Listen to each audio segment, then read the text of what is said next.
فرزند زہرا یہ حالات برے ہیں۔ کاشانہ بصیرت ایک ایسا مکمل یوٹیوب چینل جس پر محروم بصارت کے لیے بالخصوص اور تمام افراد کے لیے بالعموم سینکڑوں کی تعداد میں اسلامی کتب دستیاب ہیں۔ لہذا گزارش ہے کہ آپ اپنی ذمہ داری نبھاتے ہوئے کاشانہ بصیرت کو سبسکرائب کرنے کے ساتھ ساتھ بیل آئیکن کو پریس کیجئے تاکہ آپ علم کے حصول کے ساتھ ساتھ مذہب اہل بیت کی اشاعت میں بھی اہم کردار ادا کرتے رہیں۔ کاشانہ بصیرت۔ فرزند زہرا یہ حالات برے ہیں۔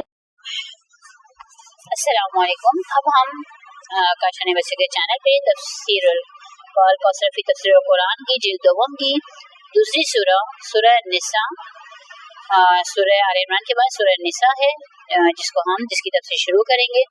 سورہ نساء کی سب سے پہلے اس میں ہم مضامین اور بحث کے بارے میں بات کریں گے۔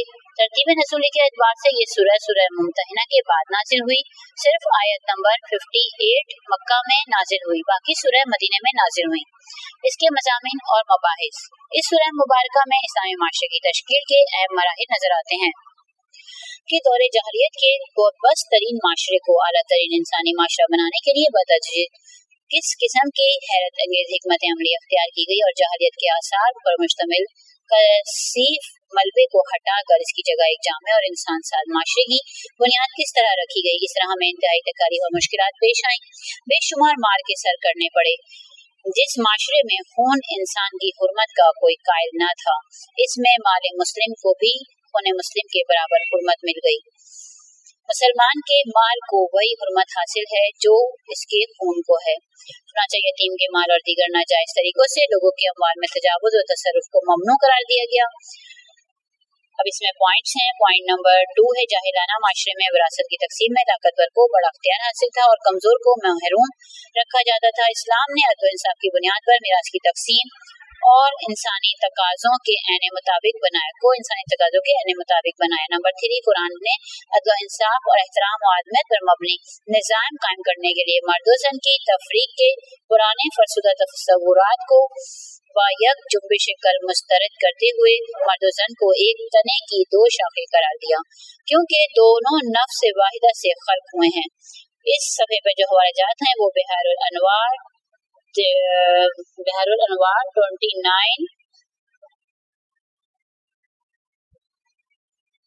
اور الجامع صغیر للسیوطی حرف الجا حدیث 737۔ صحیح ہے۔ اس میں جو ہے اب ہم تھے پیج نمبر 32-39 پہ، اب ہے پیج نمبر 40 پہ۔ پیج نمبر 40 پہ 4 پوائنٹ ہے کہ ایک عادلانہ نظام کے قیام کے لیے لچک قوانین کی تدوین کا تصور پیش کیا۔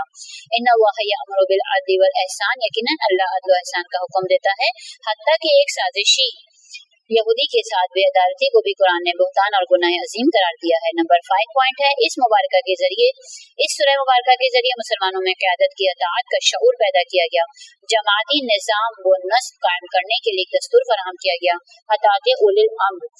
پوائنٹ نمبر 6 ہے اس سورہ میں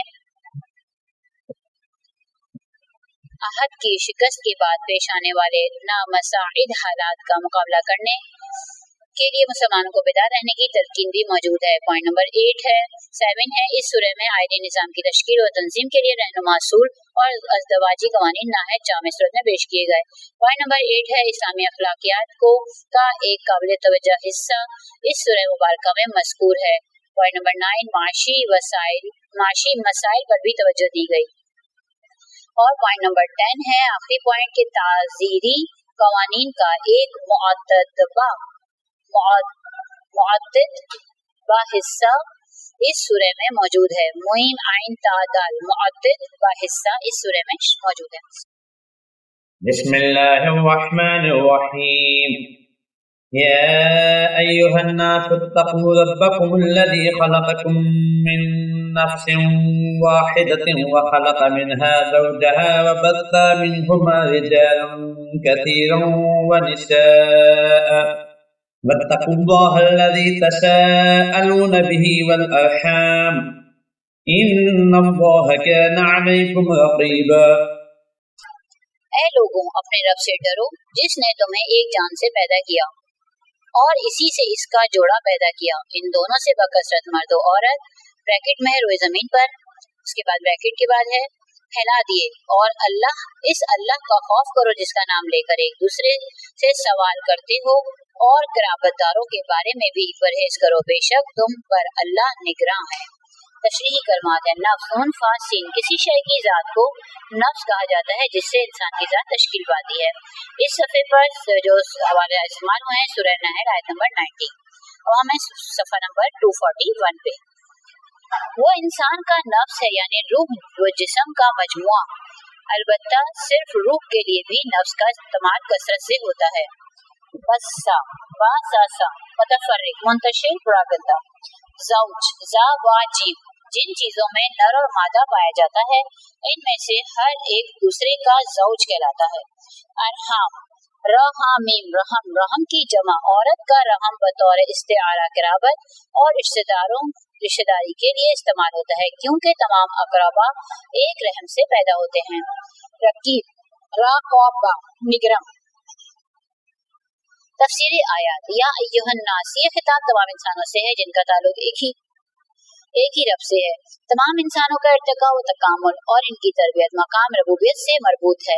خلقکم من نفس واحدۃ، تمام انسانوں کا تعلق ایک ہی اصل اور ایک ہی حقیقت سے ہے۔ بقول سعدی بنی آدم اعضائے یکی دیگرند کہ در آفرینش زیگ گوہرند، بنی نوع انسان کو یہ باور کرایا جا رہا ہے کہ ان کا رب ایک ہے اور ان کی اصل حقیقت بھی ایک ہے۔ ربوبیت کا حق یہ ہے کہ تقوی اختیار کیا جائے، وحدت آدمیہ کا حق صلہ رحمی اور باہمی محبت اور برادری اور برابری ہے۔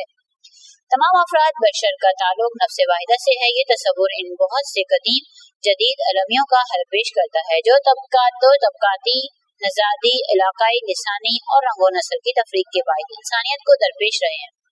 چنانچہ ہمارے عہد میں بھی جدید جاہلیت نے ان تفرقوں کی بنیاد پر ظلم و بربریت کی وہ داستانیں رقم کی ہیں جن کی وجہ سے قدیم جاہلیت کا سر بھی شرم سے جھک گیا ہے۔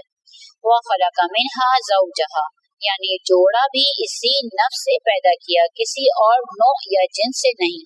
منہا کی ضمیر نفس کی طرف جاتی ہے، مقصود وہی نفس واحدہ ہے جس سے تمام انسان پیدا ہوئے۔ جبکہ دوسری جگہ وَاللَّهُ جَعَلَ لَكُم مِّنْ أَنفُسِكُمْ أَزْوَاجًا، اور اللہ نے تمہارے لیے تمہاری جنس سے بیویاں بنائیں۔ اس صفحے پر حوالے جات استعمال ہوئے ہیں سورہ نحل آیت نمبر 72، صفحہ نمبر 242۔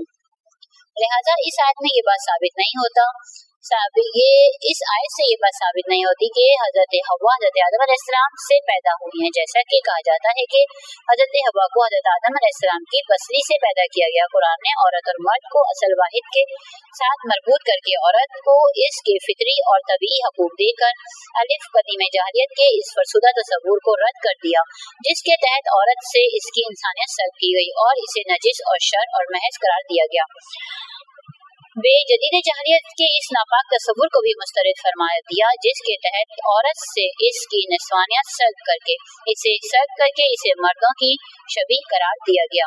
جی قرآن عورتوں سے نہ تو اس کی انسانیت سلب کرتا ہے اور نہ ہی نسوانیت، بلکہ اسے مرد کا زوج قرار دیتا ہے کیونکہ انسان ہونے کے لحاظ سے یہ دونوں برابر ہیں، لیکن زوجین ہونے کے ناطے دونوں کے اپنے اپنے تقاضے ہیں۔ وَبَثَّ مِنْهُمَا رِجَالًا كَثِيرًا وَنِسَاءً، انسانی نسل کو متعدد خاندانوں کے ذریعے نہیں پھیلایا بلکہ آدم و حوا علیہ السلام پر مشتمل ایک ہی خاندان سے افزائش نسل ہوئی، اس لیے تمام انسانوں کے فطری اور طبعی تقاضے ایک جیسے ہیں۔ بنابر نظام حیات اور قانون زندگی بھی ایک ہے۔ رہا یہ مسئلہ کہ حضرت آدم علیہ السلام و حوا علیہ السلام سے نسل انسانی کس طرح پھیلی، تو اس کی وضاحت قرآن میں نہیں اور نہ ہی ہمارے لیے اس تفصیل کا سمجھنا ضروری اور مفید ہے۔ وَاتَّقُوا اللَّهَ الَّذِي تَسَاءَلُونَ بِهِ وَالْأَرْحَامَ، اس آیت میں تقوی اختیار کرنے کا حکم دوبارہ آیا ہے، لیکن اس کے باوجود تکرار وہ